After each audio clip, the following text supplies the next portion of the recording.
Good morning students, my best wishes for you and I hope that you are studying very well. Dear student, today we are going to continue electricity, which is chapter number 12 of your science, and topic is factors affecting the resistance of conductor, and that means वो factors जो resistance के conductor को affect करते हैं. And dear students, as you know that we have discussed about VI graph and ohmic and non-ohmic conductors in last lecture. Ohmic conductors क्या होते हैं? What is ohmic conductor? Ohmic conductor those follow the Ohm's law are known as ohmic conductor. That means ऐसे conductors जो Ohm's law को follow करते हैं उन्हें हम लोग क्या कहते हैं? ओमिक कंडक्टर्स कहते थे. And conductors those do not follow Ohm's law is known as non ohmic conductors. That means ऐसे कंडक्टर्स जो ओम्स लॉ को फॉलो नहीं करते उन्हें हम लोग नॉन ओमिक कंडक्टर्स कहते हैं. फॉर एग्जाम्पल, अगर वहां पे हम लोगों ने देखा था और हमने बताया था आपको कि अगर मान लीजिए VI ग्राफ से हम लोग अगर इंडिकेट पहचानना चाहेंगे, आइडेंटिफाई करेंगे, तो VI ग्राफ अगर स्ट्रेट लाइन से टिका है दैट मीन्स ओमिक कंडक्टर है, और VI ग्राफ अगर कर्व लाइन से है that means non ohmic conductors है. और हम लोगों ने रेजिस्टेंस की डिफरेंट डिफिनीशन हम लोगों ने जाना था. तो पहला डिफिनीशन फर्स्ट डे हम लोगों ने डिस्कस किया था. Resistance property of conductor by which it opposes the flow of electric current या अदरवाइज इलेक्ट्रिक चार्ज. एंड कल हम लोगों ने डिस्कस किया था कि resistance is property of conductor by which it controls the flow of current या otherwise flow of charge. और हम लोगों ने एक डिफिनीशन और हम लोगों ने जाना था कि it is defined as slope of VI graph. What is resistance? Slope of VI graph is known as slope of VI graph. Slope of VI graph is known as resistance of conductor. तो that means new definition हम लोगों को ये मिला था. और एक definition आप और कर सकते हो. As we know that V is ohm, according to Ohm's law we can write as V is equal to IR and we get R is equal to V upon I. That means we can say that ratio of voltage and electric current is known as electric resistance. So there are many definitions you can write, you can understood and you can say. Dear students, now I am talking about factor affecting resistance of conductor. Okay, dear students, Ohm's sir ने जब बताया था आपको, ohms sir ने defined किया था. क्या defined किया था ओम्स सर ने कि current flowing through any conductor is directly proportional to the potential difference across its end. That means current किसी कंडक्टर में जो करंट फ्लो हो रही है वो जो है वो directly proportional to potential difference होता है. That means I proportional to V. इसके according V is equal to we can write as V is equal to IR. यहाँ पे उन्होंने बता दिया था R इज कांस्टेंट, R को उन्होंने कांस्टेंट कर दिया था. लेकिन हम लोग मान लीजिए हम लोग ये देखेंगे कि अगर R कांस्टेंट कब नहीं होगा. यहाँ पे वही हम लोग देखेंगे कि R की वैल्यू कब हम लोग वैल्यू करा सकते हैं, कैसे वैल्यू करा सकते हैं. नंबर फर्स्ट हम लोग देखेंगे factor affecting the resistance of conductor. तो नंबर फर्स्ट ये किसके कौन से टॉपिक हैं, कौन से पैरामीटर्स हैं जिसपे रेजिस्टेंस ऑफ कंडक्टर चेंज हो सकता है. नंबर फर्स्ट है यहाँ पर length of conductor. Number first थी length of conductor. Dear students, resistance of a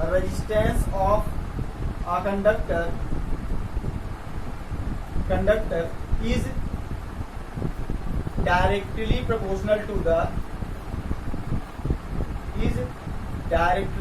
proportional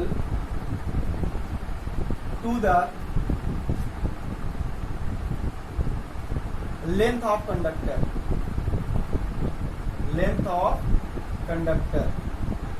that means resistance of conductor is directly proportional to the length of conductor if resistance is denoted by R and length of conductor is L, so we can write as R is directly proportional to L.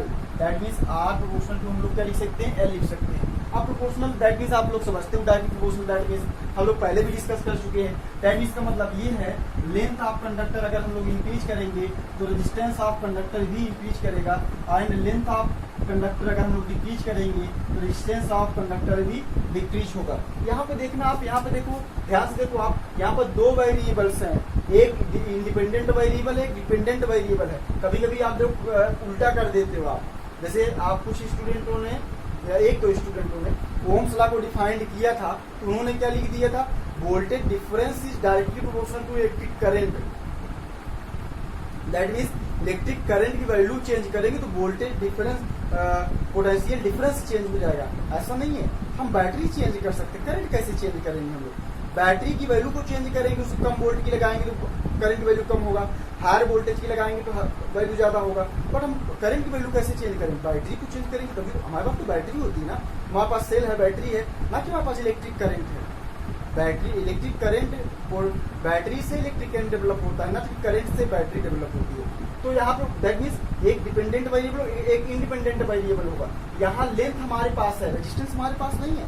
Resistance की value हम लोग कम ज्यादा नहीं कर सकते, अपने आप से नहीं कर सकते. अगर यहाँ पे इंडिपेंडेंट वेरिएबल क्या है, एल है, और डिपेंडेंट क्या है, आर है. दैट मीन्स एल की वैल्यू हम लोग वैरी कराएंगे तो आर की वैल्यू भी क्या होगी, वैरी होगी.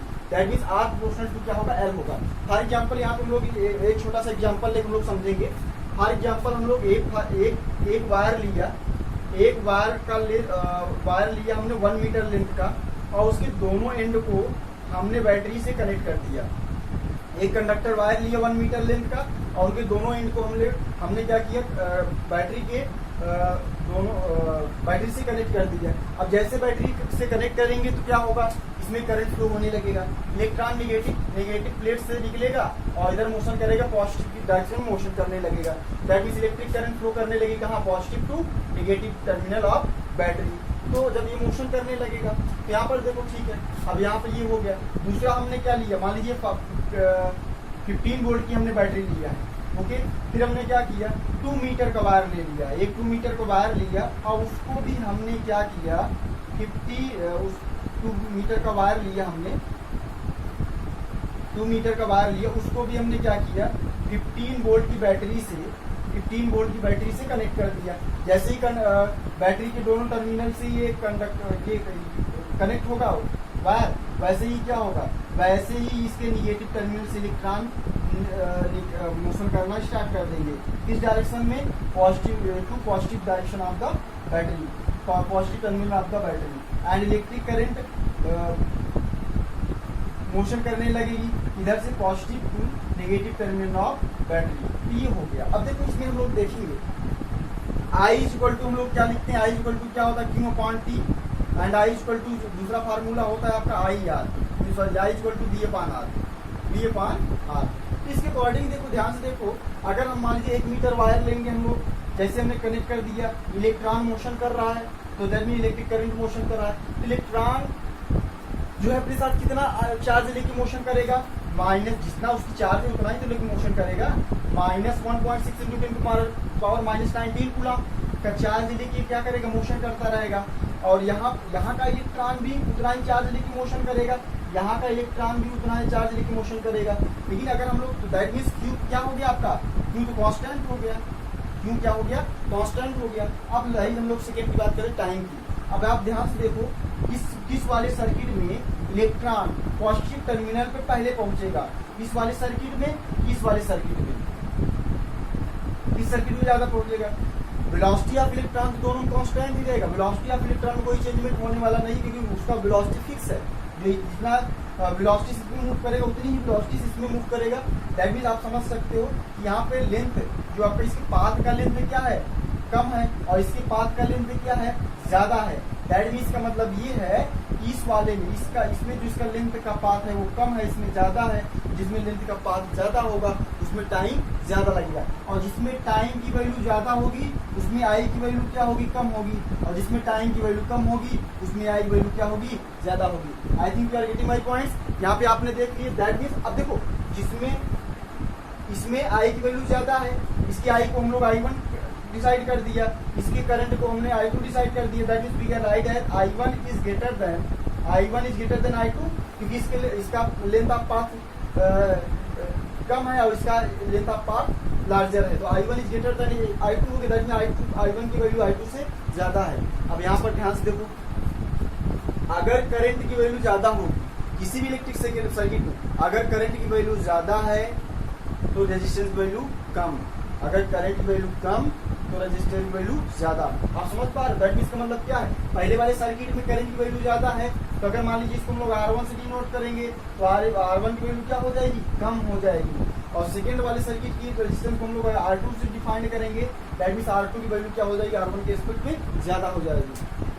तो यहाँ पर देखो, दैट मींस हम लोग यहाँ पे ये भी आप बना सकते हो, L1 is less then L2, that means second वाले वायर का लेंथ ज्यादा है, दैट मींस पहले का जिसका लेंथ कम उसका रेजिस्टेंस भी कम होगा, जिसका लेंथ ज्यादा उसका रेजिस्टेंस भी हायर होगा। दैट मींस का मतलब ये है, we can say that resistance of a conductor is directly proportional to the length of conductor. I think you are getting my points, thank you. अगर आपको नहीं समझ में आएगा वीडियो को पॉज करके अगेन आप देख सकते हो। तो फर्स्ट हम लोगों ने ये देख लिया, ओके, फर्स्ट आप समझ गए। सेकेंड टॉपिक हम लोग इसमें देखेंगे कि सेकेंड किस पे डिपेंड करता है। सेकेंड आता है आपका cross section area, cross section, you know the cross section area, cross section area of conductor, cross section area of conductor, you know the cross section area. That for example इसी wire consider करेंगे तो ये इसका जो मोटाई कह सकते हैं, ये जो होता है इसको हम लोग क्या बोलते हैं, क्रॉस सेक्शन एरिया कहते हैं। तो हम लोग क्रॉस सेक्शन एरिया कैसे डिपेंड करेगा ये हम लोग देखते हैं। तो यहाँ पे हम लोग इसकी थ्योरी है, थ्योरी क्या है, resistance of conductor, resistance of conductor is inversely proportional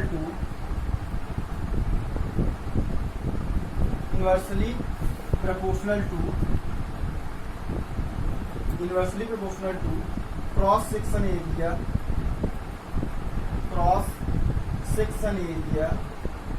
of conductor. That means resistance of conductor is inversely proportional to cross section area of conductor. That means if cross section area is denoted by capital A and resistance R, so we can write as R proportional to 1 upon A, R proportional to 1 upon A, okay. That means resistance, that means inversely proportional, तो आप जानते ही हो, इधर अगर area हम लोग ज्यादा लेंगे दैट मीन्स रेजिस्टेंस की वैल्यू क्या आएगी, कम आएगी, एरिया की वैल्यू हम लोग लो डिक्रीज करेंगे तो रेजिस्टेंस की वैल्यू क्या होगी, इंक्रीज होगी। इसको भी हम लोग समझ सकते हैं, इसको भी एक एग्जांपल लेते हैं, उसमें हम लोग समझेंगे, ओके। यहाँ पे दो वायर हम लोग कंसीडर करेंगे,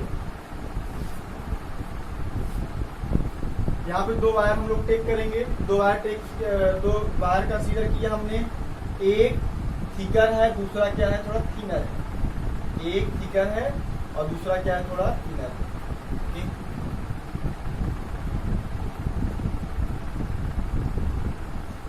लेंथ दोनों का सेम है,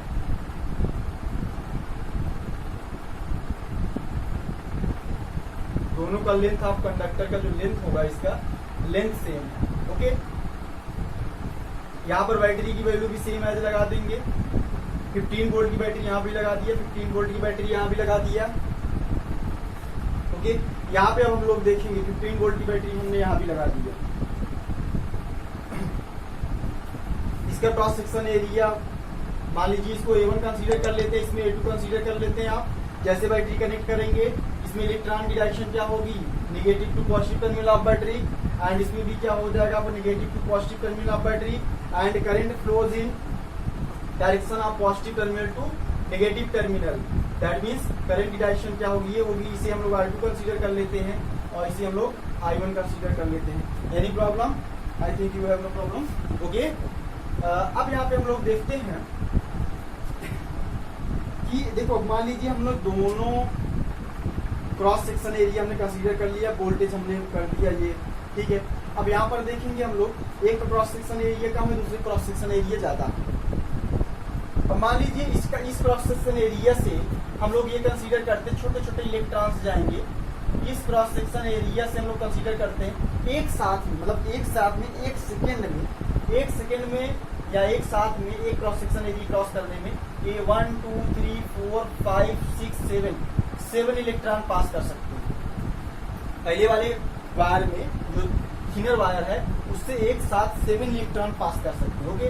दूसरे वाले हम लोग चेक करते हैं 1 2 3 4 5 6 7 8 9 10 11 12 13 14। दूसरे वाले में एक सेकेंड में मतलब एक बार में एक साथ 14 इलेक्ट्रॉन क्रॉस कर सकते हैं। And you know that the rate of flow of charge with respect to time is called electric current, that is I is equal to Q upon T। दोनों का लेंथ क्या है, सेम है, दोनों का लेंथ सेम है। That means का area ज्यादा है, एरिया ज्यादा है तो एरिया ज्यादा होने का मतलब क्या है, अरे एरिया ऐसे नहीं ज्यादा हो, एरिया ज्यादा होने का मतलब उसमें मटेरियल का सब्सटेंस उसमें ज्यादा है, और सब्सटेंस ज्यादा होंगे तो इलेक्ट्रॉन भी ज्यादा होंगे। इसमें ये थिकर है, दैट मीन्स का मतलब जिसका एरिया कम है, इसका एरिया कम होने का मतलब तो इसमें इसका सब्सटेंस कम होगा। अरे जिस सब्सटेंस ही बना हुआ है, जिसमें कंडक्टर से बना हुआ है उसका सब्सटेंस कम होगा, और सब्सटेंस कम होगा that means free number of atoms कम होंगे, नंबर ऑफ एटम कम होंगे तो that means number of free electron भी कम होंगे। बस समझ पा रहे हो आप, इसमें नंबर ऑफ फ्री इलेक्ट्रॉन भी कम होंगे। अच्छा 15 वोल्ट की बैटरी हमने लगा दिया। अब देखो ध्यान से देखो आप, तो इसका मतलब ये दोनों में टाइम जो है लेंथ सेम है, तो दोनों के लिए टाइम क्या हो जाएगा, दोनों के लिए टाइम क्या हो जाएगा, कांस्टेंट हो जाएगा। जितने टाइम में इलेक्ट्रॉन इस एंड इसके एक एंड से दूसरे एंड पे पहुंचेगा, सेम टाइम में इलेक्ट्रॉन ये वाला इलेक्ट्रॉन भी यहाँ से यहाँ तक मोशन करेगा। टी की वैल्यू क्या होगी, कांस्टेंट होगी। बट अगर हम लोग बात करेंगे चार्ज की, तो चार्ज में हम लोग देखेंगे ये अगर मान लीजिए एक बार ये अगर मान लीजिए एक क्रॉस सेक्शन इसका मूव करता है, यहाँ से यहाँ तक पहुंचेगा, तो एक बार में अपने साथ कितना चार्ज ले आ रहा है आपका, 7 इलेक्ट्रॉन का चार्ज ले आ रहा है। अब इस वाले में अगर मोशन होगा तो एक बार में कितना इलेक्ट्रॉन को लेके आ रहा है, 14 इलेक्ट्रॉन ले रहा है। समझ पा रहे हो आप। इसमें Q1 अगर हम लोग Q1 हम लोग लिख सकते हैं, Q1 is less than Q2, Q1 is less than Q2। That mean इसमें जो करंट, इसमें जो चार्ज फ्लो कर रहा है 1 सेकंड में, अदरवाइज 1 क्रॉस सेक्शन में जितना चार्ज है वो उसकी वैल्यू Q1 है, इसमें 1 सेकंड में या 1 क्रॉस सेक्शन में जितना चार्ज आएगा उसकी वैल्यू Q2 है। तो Q1 इज ग्रेटर देन कितना हो गया, Q1 is less than Q2, that means Q2 value ज्यादा है। तो we can write as I1 is less than I2, I1 की वैल्यू I2 से कम होगी, ओके। तब हम लोग कंसीडर कर सकते हो आप, हमने बताया था अभी आपको कि जिसमें अगर R1 की कोई भी इलेक्ट्रिक करंट है, कोई भी कंडक्टर है, I की वैल्यू कम, that means resistive value higher है। I करंट की value low smaller, that means resistance is greater, and if current is greater that means resistance is smaller. That means इसका मतलब ये है we can write as R1 is greater than R2, R1 is greater than R2. If we deduce relation between A1 and A2, we can write as A1 is less than A2. ये इन दोनों relation को आप पकड़ लो, आपको खुद ही समझ में आ जाएगा क्या है ये। R1 is greater than R2, that means first का रेजिस्टेंस सेकंड का रेजिस्टेंस से ज्यादा है, तो क्या है A1 is less then A2, that means पहले का एक क्रॉस सेक्शन एरिया दूसरे से कम है, दैट मीन्स दूसरे का ज्यादा है। तो हम लोग यहाँ पे यूनिवर्सिटी प्रोपोर्शनल हो गया ना, रेजिस्टेंस कम, रेजिस्टेंस ज्यादा, एरिया कम, रेजिस्टेंस कम, एरिया ज्यादा, that means we can say that R is inversely proportional to 1 upon A. I think you are getting my points. I think you are getting my points. अब हम लोग क्या करेंगे, इन दोनों रिलेशन को कंबाइन कर देते हैं, इन दोनों रिलेशन को कंबाइन कर देंगे तो R proportional we can write as R proportional to L upon A। And हम जानते हैं कि हम लोग पहले भी डिस्कस कर चुके हैं कि ये जो रेट ऑफ चेंज होता है ये कुछ ना कुछ कोई वैल्यू होगी, कांस्टेंट वैल्यू होगी। We can write as R is equal to rho L upon A। We can write as R is equal to rho L upon A। What is R resistance of conductor, what is rho, where rho is resistivity,